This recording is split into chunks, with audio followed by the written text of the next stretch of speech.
Hey Fred, this is a response video to your video Evolution and Development, and this is also sort of a dialogue with Silver Soul 7. Um, I think your video really hit the nail on the head with the whole idea that, okay, evolution by definition is the species' fitness or adaptability to its environment, a particular environment. So, um, it has nothing to do with developmental hierarchies, because a particular environment, there's going to be a particular adaptation, a relative adaptation to that environment, and in another environment, a relative adaptation. So how exactly does one measure the superiority or inferiority when there's so much relativity going on? And I think this is actually a really good point, which I think is sort of my problem with a lot of the existent models out there that don't take into account the nonlinear nature, more relativistic nature of our reality. Um, Models are very tentative if they exist because there's so much to take into account, so many relative points of view.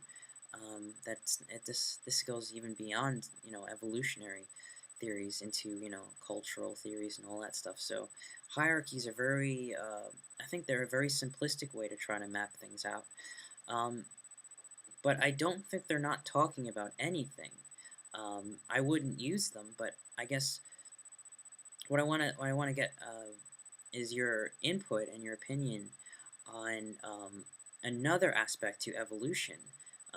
Never mind evolution of societies for a moment, um, because unless there's any kind of um, development or something similar or related to that idea in evolution, then there will be no development in human societies in the same extent. We can't use these hierarchical maps.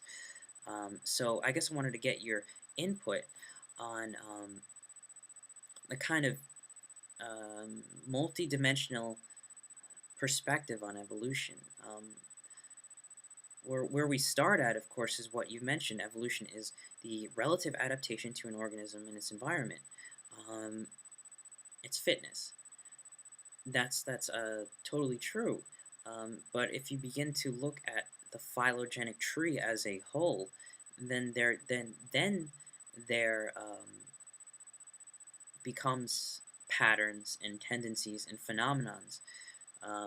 For example, the most evident one is the emergence of complexity in life, and the rate at which evolution occurs and adaptation occurs has increased um, over time. So um, evolution has become more complex and more rapid. Um, and is there direction as far as the Lamarckian teleological idea? Or I don't know. I think that's up to interpretation. But if we're going to play with, phenomenons of life, um, then as much as evolution is a relative adaptation to environment, as a whole, evolution has an emergent direction. It has a increasing of complexity over time. And I think the greatest example is if you look at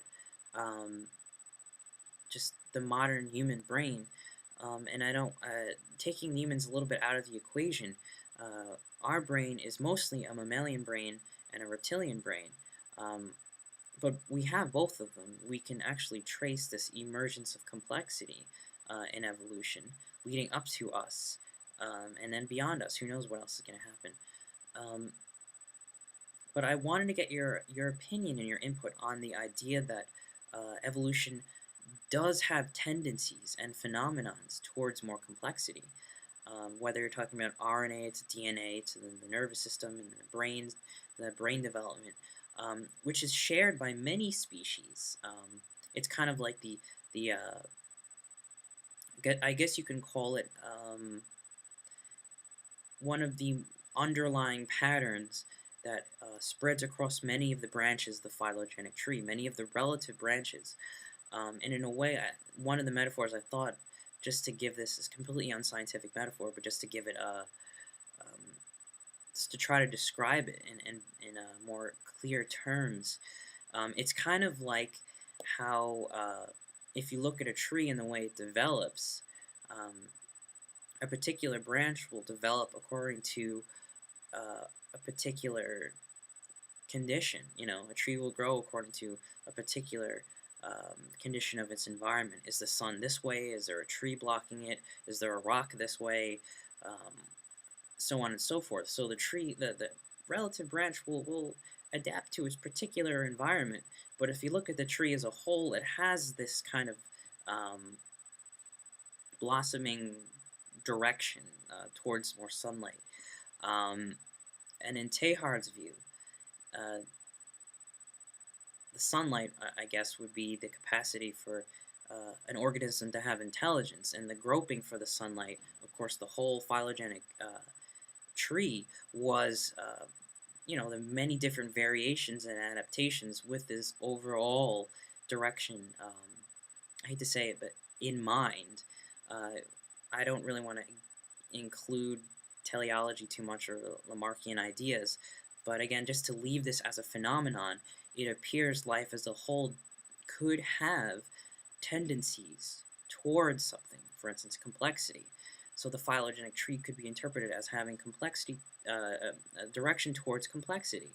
But with complexity appears is more intelligence. We owe most of our intelligence to our mammalian brain and primates.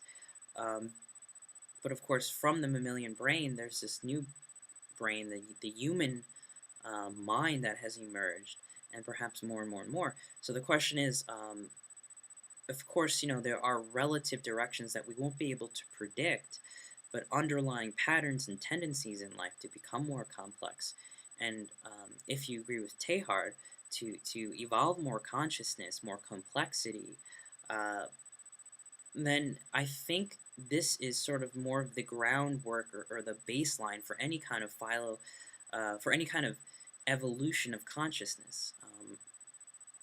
And it doesn't have to do with hierarchies in any way, any more than looking at the human brain and how it emerged over time and evolved over time through our ancestors and all our evolutionary ancestors has to do with hierarchies, because they don't really. It's not seen like that.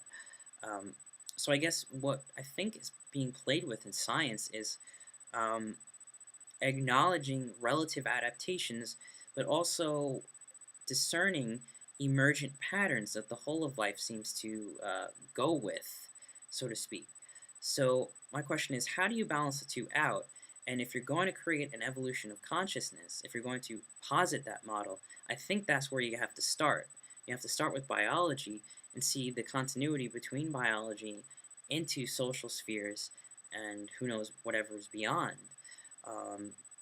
So these are just some of my ideas in collaboration with what I've learned from Teilhard and some of the great videos that you guys have been posting and dialoguing about. So yeah, I would love to hear your input from you, Fred, and Silver Soul 7. Anyway, thanks guys.